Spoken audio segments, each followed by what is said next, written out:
Bicol region type of pansit. Wow! They call it pansit bato.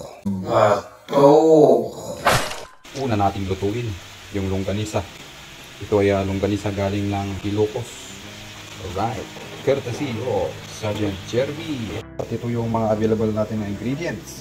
Pechay, titaw, or string beans, sayote.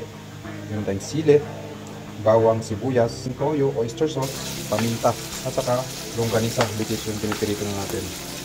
Bango kagad, ito yung bawang. Ngayon, sunod natin sibuyas. This time, isunod natin yung sitaw at saka sayote. Gisahin natin sila. Lagyan natin ng paminta, toyo, saka natin haluin.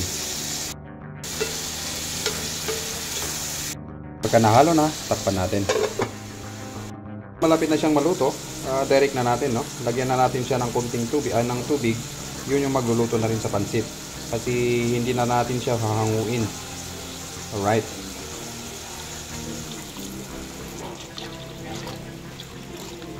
Lagyan natin ng oyster sauce, kunti lang. Toyo ulit.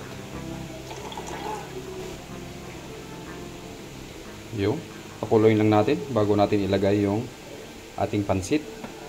Dahil kumukulo na at tama na rin yung timpla, ilagay na natin itong pansit bato. Yun. Halo-haluin na lang natin.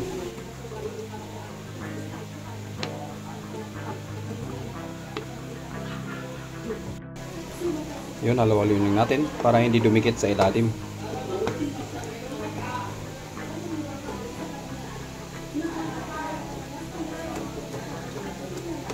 Yun.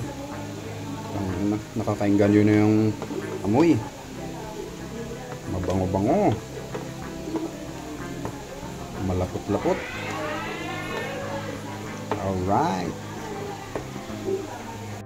Ngayong luto na siya, ilagay na natin yung pechay kasama na yung sili. Alright.